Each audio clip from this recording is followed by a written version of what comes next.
Shalom Aleichem. I'm Rukhl Schaechter, editor of the Forverts. I'm so excited to be doing this.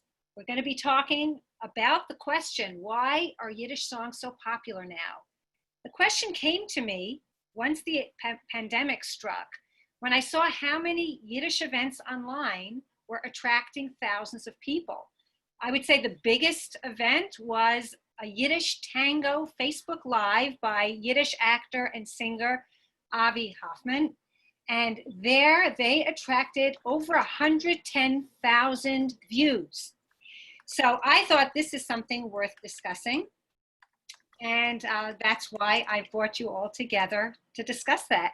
For those of you who don't know about the Yiddish Forward, about the Forverts, this has been around for quite a while, from 1897. I'm the first woman editor. We have so much stuff online right now that it was online even before the pandemic, but during the pandemic, it's doing even more, it's getting even more views. That is my Yiddish word of the day. Every day, I just present a word or a phrase and associations with Yiddish words for people who don't know any Yiddish at all. And we also have the first digital online Yiddish crossword puzzle in the world. We just started that last week, and that's also doing really well. So I'd like to start. This is part of a series called Forward Focus, Talks in Trying Times, a series of weekly talks with Jewish leaders working to build community through this pandemic. So we have decided to invite a panel of chashava. Here's your first Yiddish word. Chashava means highly respected Yiddish singers and Yiddish song mavens to talk to us about the question, why are Yiddish songs so popular now? We have Lorin Sklamberg of the Klasmatics. We have Itzik Gottesman from the University of Austin, Daniel Kahn, Painted Bird, and Sarah Mina Gordon from Yiddish Princess. I'm going to be asking each of them individually what they make of this phenomenon, and that's when I will be introducing them. So let's start with Lorin. Lorin, you have been around for quite a while. So you really have a good view of, being able to compare it with when klezmer just started becoming popular again in the 1970s and the 1980s.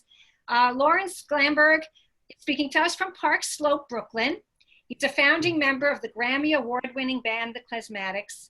He's recorded and performed with Yitzhak Perlman, Pete Seeger, Tony Kushner. He's also the sound archivist of the Yiva Institute for Jewish Research, where he co-curates the Ruth Rubin online exhibition of over 2,000 Yiddish folk songs. So Lorin, I'd like to hear you, hear what you have to say about this. You've toured the world, you've seen Yiddish audiences get excited about certain songs. Tell us how you see it, and then sing us one of the songs that you found to be most popular. Well, I just think it's sort of with the pandemic, it's sort of a matter of necessity. I think that that all of us want to still be, first of all, performing, second of all, in connecting with our fellow singers in our case.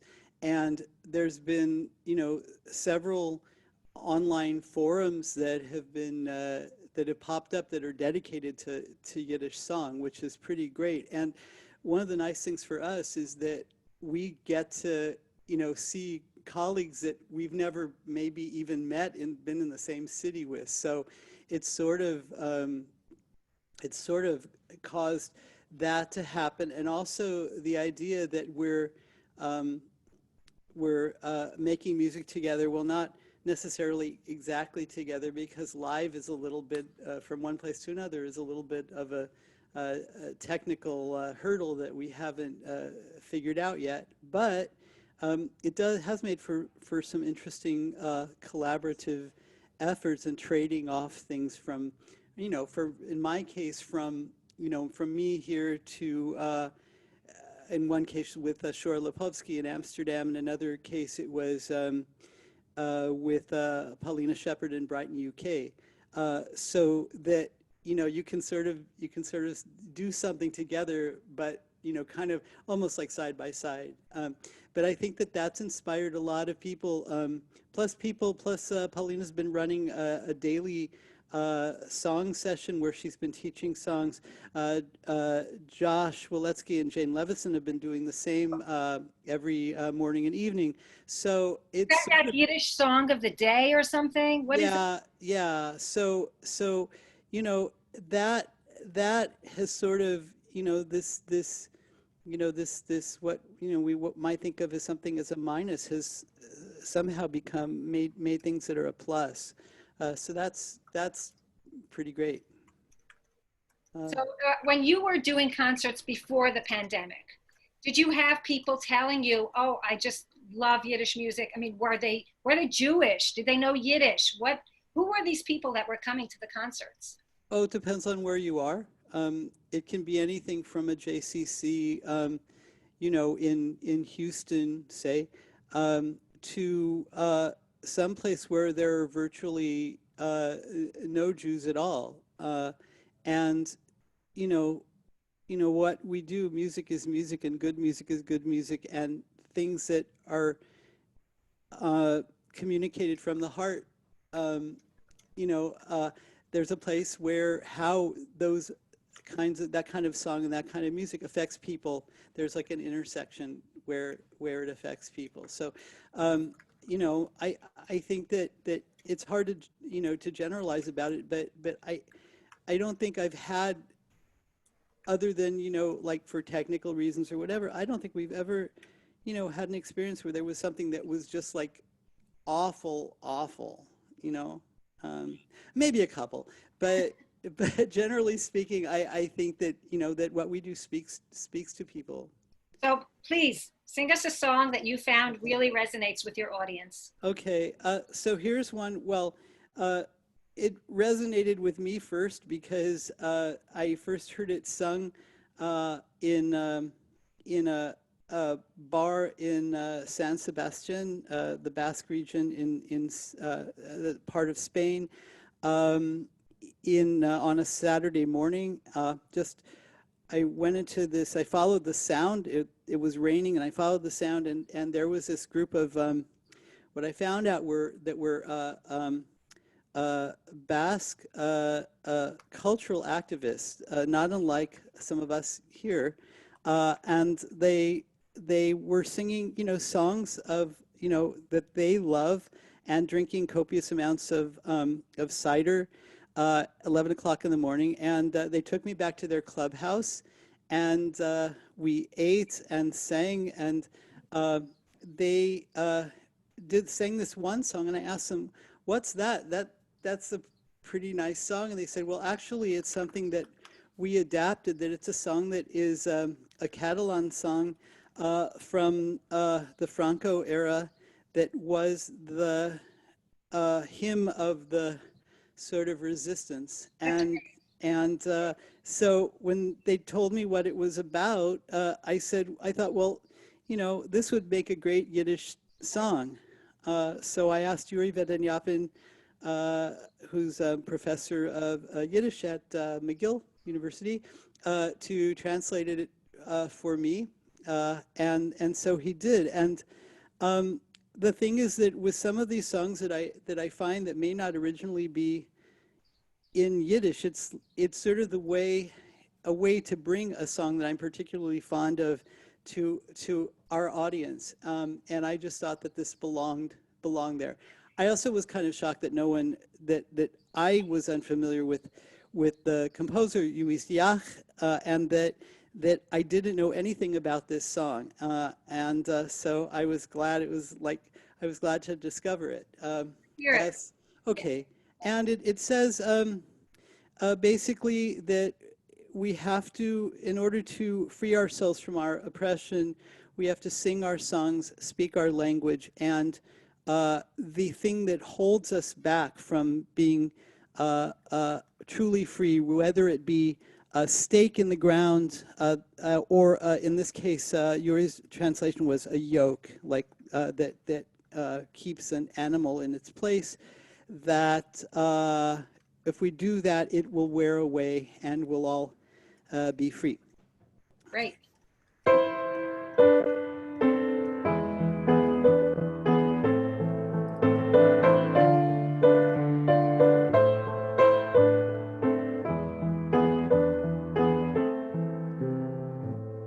Wir seien gestanden in Zweien, es hat noch nicht getockt.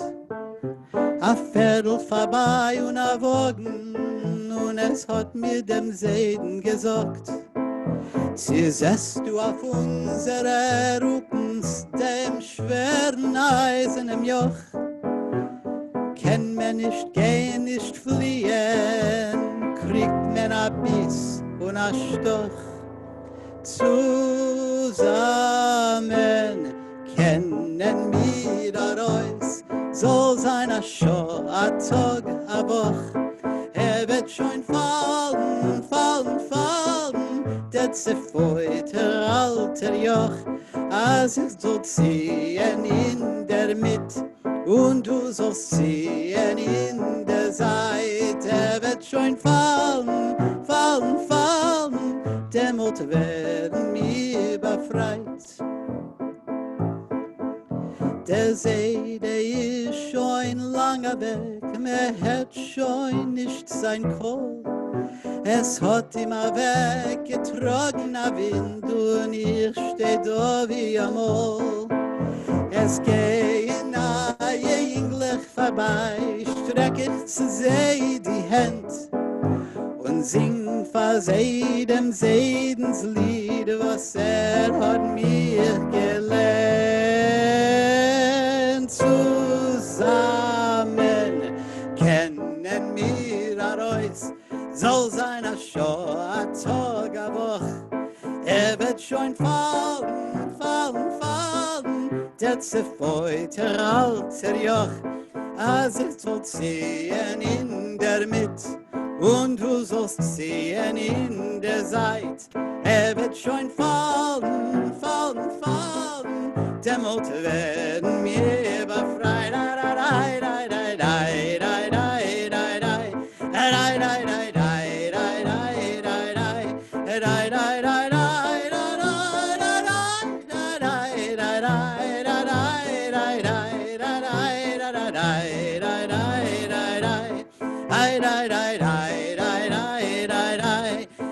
Schon fallen, fallen, fallen, dämmert werden wir befreit.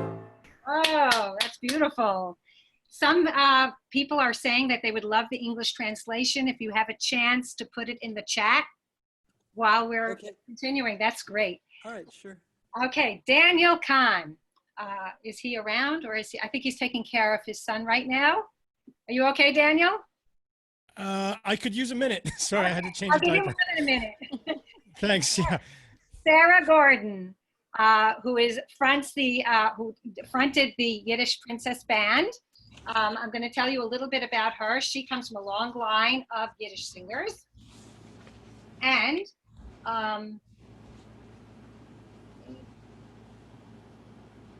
there you are. Sarah Mina Gordon. She lives in Brooklyn.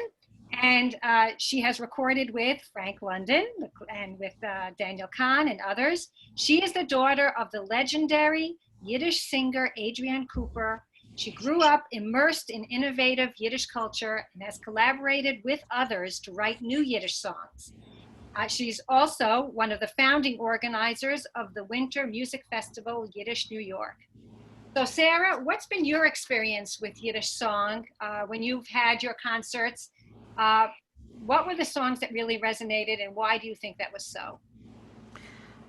I mean, I think that in general, you know, there isn't one kind of Yiddish song, and so I think that depending on what you do and who shows up and what you sing, different things resonate for different people.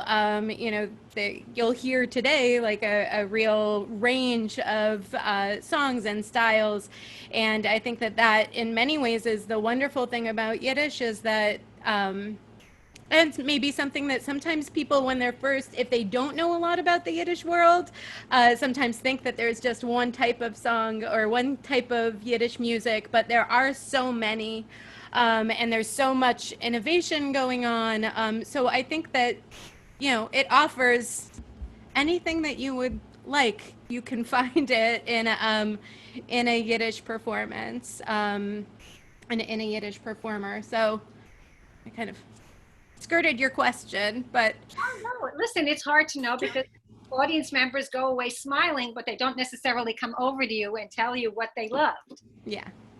So what song would you like to sing for us that you found resonated with your audience? Yeah, I mean, I think that I've been thinking a lot since the pandemic about just, how a couple of things. One, like what actually gets distilled once we all got home. Like for me, what was important and what wasn't really felt that it focused for me. Like I was interested in connecting with people that I loved. I was interested in calling people who I often didn't have time to talk to when I was busy with a million things. And though I was still busy with a million things because I'm also a third grade teacher, what was important for me really was kind of put into sharper focus. I think that continues to happen for people all over. I think it's one of the reasons, both kind of having extra time, everybody being at home, so being able to focus their energies on these like virtual worlds and virtual spaces, I think let people come together. But for me, that's been something that's been on my mind. I think also with the recent protests and kind of this mass movement in the U.S. and kind of reawakening for many people, especially white people, about racism. I feel like there's a lot of deciding what's important and what's not. There are a lot of conversations that are being had both virtually and in person. So I decided that I would like to sing Wichtig by Ephraim Waxman, which is a Hasidic song that I believe maybe even Michael Alpert brought to like our more secular Yiddish community. It was on a Suki and Ding recording. And I just find it to be amazing, and it's all about what's important and what's not. Shabbos is important, a good week and a good month, good reasoning, a page of Talmud. Don't get confused about what's important and what's not, what's beautiful and what's ugly, what's bitter and what's sweet. A boy with long payas is beautiful. A bad guy with false beliefs is ugly. Let's not get it confused. And I actually spoke with Ira Temple, who's a founding member of Tzibala, and Ira often presents this song with original lyrics in English as well, which talk about Kolisha and problems with women not being listened to. Yeah, people don't know. Yes, the prohibition against women singing. So I'm going to do a little bit of Ira's lyrics, but mostly Ephraim Waxman's. Great. Sound good? Yeah. All right. Wichtig is a Shabbos Kodesh, a gitte Woche und a gitten Chodesh. Wichtig is a glattes Fuhre, wichtig is a blatt Gemurre. Was ist wichtig und was ist nicht, mit Tor nicht, während sie mischt.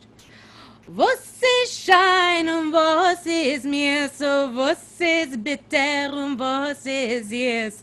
Schein ist a Jingle mit langer Payes, mir ist a Rusche mit falsche Deis. Bitter ist a Kremes Fure, und süß ist a Kesayes Morer. What's important is so often untranslatable. What's important is content that's relatable. It can seem important to behave correctly. There's just so many times I gotta live abjectly. Was ist wichtig und was ist nicht, mit Tor nicht, während sie mischt. What would a mediocre white man do? What would you do if you never had been through? Every single time that someone doubted a fresh idea that you had sprouted. What's important is hearing women sing and listening to black people. It's really an important thing. Wichtig seinen Sepore Tzadikim, avot auf de Sedre Remusim Amikim. Wichtig is an esriger Scheiner, wichtig is a harzer Reiner. Was is wichtig und was is nicht, mit Tor nicht werden sie mischt. Geschmack is a warm Yiddish Lied. Wichtig is Leuten a Teuvet en a Yid. Wichtig is a Sach, was bleibt. Narrisch is a Sach, was die Zeit vertreibt. Was is wichtig und was is nicht. Mit Tor nicht werden sie mischt. Thank you so much. And I'm really happy that you brought in a Yiddish song from the Orthodox world, from the Hasidic world, because that is a whole other panel of what's happening there. Is amazing how much Yiddish creativity is going on. That's for another day. So Daniel, great. Great. Okay, so let me introduce Daniel Kahn, a musician and translator who's now based in Berlin with his wife Yeva and his son Leon, for whom he is babysitting right now. Daniel, No, we're all here. okay. Daniel combines English, Yiddish, German, and Russian in a radical blend of klezmer, folk ballads, dark cabaret, and political punk. He's toured the world and recorded dozens of albums with groups including the Painted Bird and the Brothers Nazarov. The 2016 Forverts video of Daniel singing his Yiddish translation of Leonard Cohen's Hallelujah has been a huge hit the world over, attracting over 1.6 million views. The biggest hit for the Forverts since 1897. So Daniel, you're living in Berlin, right in the heart of Europe. How does it look like to you? What are the people think, what do they think of Yiddish song? Who's coming to hear you? And let's hear what you're going to sing for us. Well, I mean, first of all, I just want to say it's a total, a covet for me to be here with these, luminous friends and colleagues and teachers. I can't really say much generally about a Yiddish audience or an audience for Yiddish music. We all express ourselves and communicate with each other and collaborate across cultures and across nationalities and between generations using Yiddish, and it's created, it's on a global level, it's a very small culture, and the world of secular Yiddish is even smaller, but for a chevra, it's really big, and it's truly global. A chevra meaning like a close-knit family of friends and colleagues, and that's what drew me to Yiddish when I first got into it. I didn't grow up with the language. I grew up with sort of bits of the culture, but what really drew me was this community, this chevra, and the openness. And so what draws an audience to constantly be learning more and more, especially from some of the folks who are here in this event. One of the things that, I love what Sarah just sang so much, and I love Ira's version of that old song, because these are eternal struggles and eternal truths, but it especially speaks to the now. My interest in old things is their relevance to the present and to the future. So that's always the first question that I ask when I encounter a song. If I want to make it one of my songs, I say, well, what does this have to say to me now in the world today? What does this have to say to the world? So I'm going to sing a song. I don't know how this song goes over because I've performed it once on an online thing here with Sveta Kundish and Patrick Farrell, dear friends who live here in Berlin. And they brought this song to me, and we have recently recorded it and made a video, which we're planning to release to the world tomorrow. So I have no idea how this song is going to go over. It's a song from 1916 by Solomon Small, or Smulevitz. And I've also never played it solo. We recorded it as a duet. But I think I don't need to explain why this is a relevant song for the world. Well, tell us what it's about. Yeah. It's called Menschenfresser, people eater. And it's a song. It says a terrible plague is spreading around the world, and the human minds are useless, and human wisdom is useless, and there's no remedy to be found for a bacillus. It's about tuberculosis, and also polio, and war, and exploitation, and microbes. And the chorus says, microbes, bacilli, what do you want?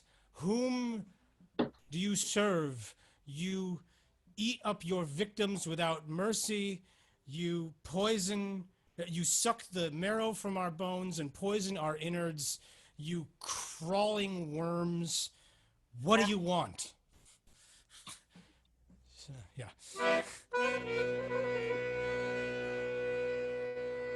Gora schreckliche Mageife geht von Land zu Land mit der Schnellkeit von einer Streife von einer Feierbrand. Machtlos ist der Menschen Sinnen, es bleibt die Chochme still. Es ist kein Mittel zu gewinnen gegen a Bazil. Mikroben, Bazilen, was willt ihr? Sogt wem es Scheliches, der fehlt ihr. Ihr fresst die Korbones, Gorona Rachmones, in blühende Läden nur zielt ihr. Ihr bot sich in Tränen von Weinen, ihr zieht euch dem Mark von die Beine. Ihr samtige Derim, ihr kriechende Werim, Mikroben, Bazilen, was willt ihr? Wow. That's really perfect for our time. Thank you. Right, yeah. And that's just 1/4 of it. That's great. So I'd like to tell our viewers that if they have any questions that they would like to present to the panelists, please feel free, not in the chat box, but in the Q&A box. And if we can, we'll try to get to as many as we have. Please, if there's somebody that you want to direct it to, tell me who it's for. So now I'd like to turn to Itzik Gottesman, who is a real folk music maven. He's a senior lecturer of Yiddish language and culture at the University of Texas at Austin. He is a folklorist and author of Defining the Yiddish Nation, the Jewish Folklorists of Poland. He directs the blog Yiddish Song of the Week, which is part of the Center for Traditional Music and Dance, and features rare field recordings of Yiddish singers. And the way Itzik sings is a cappella without instrumentation, the way that women and men used to sing at work, at home, in their natural environment. So Itzik, how does it look like to you? What's been happening with Yiddish music? Who is listening to Yiddish music, and what resonates for them? Well, I think we can go back to the internet, which was mentioned before. And I think especially now during the pandemic, when they have more time, but even for years earlier, people were discovering that there is a Yiddish world out there, that Hasidim are there and singing in Yiddish, that there's a Yiddishist world singing new songs, old songs. So I think on a general level, people didn't even know that existed. So, and maybe they knew a song from their grandparents and they looked it up and wow, 20 people are singing that's different versions of that song. And they become more interested. I also think from the singer's perspective, there's a lot that's been developing, and of course, referring to people on the panel here, how, we've sort of run out of the repertoire has been very static until, the last 20 years, people have started venturing out, taking especially women's Yiddish poetry, and writing songs to it or writing their own lyrics. There's a long list of current composers I could mention, but I'll probably leave people out, so I won't start. So I think there's a lot going on in terms of new songs, new melodies, and that's very, important. That we're not just listening to Rozinkis mit Mandlin or Offen Pripetchik again and again, but new creations, because that's ultimately the next step. I mean, there's just so many times you can sing the same song. So that's a great development in the Yiddish song world.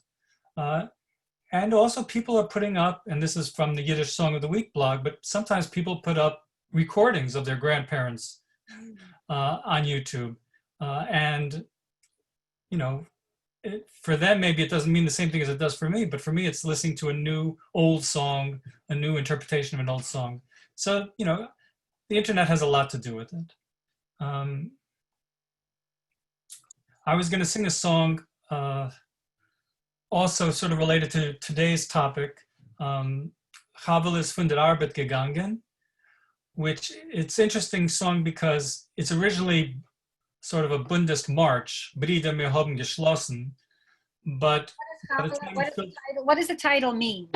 Havela. Havela was going back from work or coming back from work, and she gets shot, and she's a sacrifice to the, for the strike. This is the whole song is about a strike and about Havela getting shot.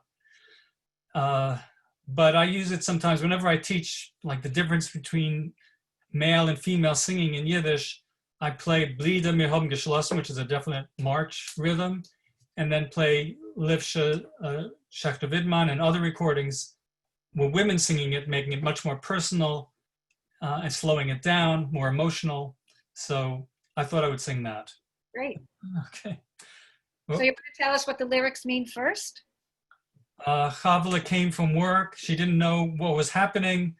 Then someone gave the order and she was shot. Havela is lying dead. Her eyes are closed. They wrapped her in the red flag, and she was a sacrifice for the strike. If ever, my dear one, if ever you're hit by a bullet, shot by the enemy, I will carry you on my hands and kiss you and kiss your wounds. Great. Havel ist von der Arbeit gegangen. Sie hat von a gut nicht gewusst. Ist euch a falsche Kommande in a Mott auf Havelen geschießt. Havel ist gelegen hat heute, die Egelach sie gemacht. Mott sie gedeckt mit der von der heute. A Koben von dem Streik hat sie gebracht. Als trefft dir a Keul mein Getreie, finne dem Säune dem Hint, ist trug ich dir auf meiner Hand von dem Feier, in der Hell dir mit Kische deine Sinn.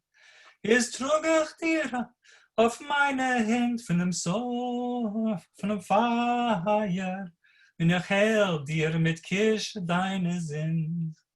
Wow, beautiful. And so it's a song actually that other groups, have picked up on and either recorded or performed in concert. So I was glad to see that's going on too. And it's great to be bringing, as you said, to bring old folk songs back into the consciousness so that we don't keep singing the same Yiddish hit songs, the same 5 songs every year.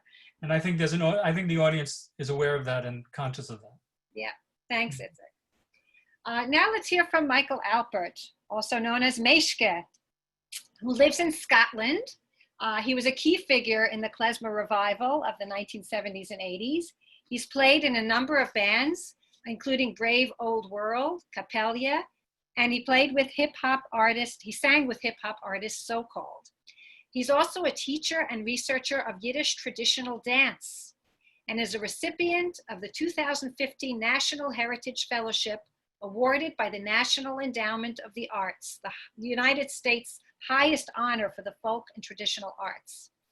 So, Michael, what do you see? What are people drawn to? What is it that they look for in Yiddish music, and who's listening? Well, I want to echo what, I mean, it's again a major, great pleasure and honor for me to be here with everybody. I want to echo what Daniel said about the chevre, the whole international global company of us involved in one way or another with Yiddish culture, with Yiddish music, and Yiddish song as, of course, a major part of that. Your question was originally, here I'm also not speaking directly to your question either, but hopefully obliquely, that the question you had asked us, I guess the title of this program is, why is Yiddish song so popular now? And I was kind of thinking about, what exactly do you mean by now? Are we talking about the last 3 months of the pandemic and the uprisings that have happened in the United States and all around the world? Or because in terms of now, the whole klezmer revitalization, what to me is a whole renaissance of Yiddish and Yiddish culture in general has been going on in a very conscious way for over 45 years at this point. My wife, Emily Feiner, who's a literary scholar, made the remark a few years ago. She said, how long has it been going on now? 40 years? She said, that's a long revival. So this is it's, as Daniel said, I mean, it is an international phenomenon. We inhabit Yiddishland now. This is not kind of, the idea that any of us are really only, or are still singing only Afen Pripychuk and yeah, etc. I mean, that's, long not been the case. And just to underscore what everyone said here, there's a tremendous amount of creativity going on in Yiddish and in Yiddish music, klezmer music, etc. In so many areas of Yiddish culture, the visual arts, ... you name it, that on an international level. So yes, and where we go from there. So I'd like to hear what song you're going to sing for us. Yeah, so I mean, in that spirit, I was thinking about a lot of songs. I also, as some of you know, I also sing a lot in the traditional unaccompanied style too. I'll sing a song that I wrote actually back in 1983, so that's nearly 40 years itself, about community and Yiddish community in particular. When I say Yiddish, I don't just mean the community of the language. I mean the community of those of us that are connected with East European Jewishness in all its forms, secular, religious. I don't particularly like to make a distinction between those two, but though I recognize a distinctiveness. So this is one I wrote. It's in the style of Romanian Jewish song. It kind of celebrates my heritage on my mother's side, and it has a chorus. It's one that's become quite well known in the world of Yiddishism. It's called Kleib sich zu Neuf, gather together. It says, gather together, sisters and brothers, and let's celebrate exactly who we are. Enough crying with wounded hearts, because we're all bound together, in fact, by like members of one family. Even though I've come to you from far across the world, because I particularly wrote this in the context of New York, where I lived for 35 years, and I'm originally from California. I'm not a New York Jew in any way. So, though I lived there for a long time. So I said, though I've come to you from far away, and now I'm coming to you from Scotland even, it's time for us you are all dearer to me than anything else I can imagine.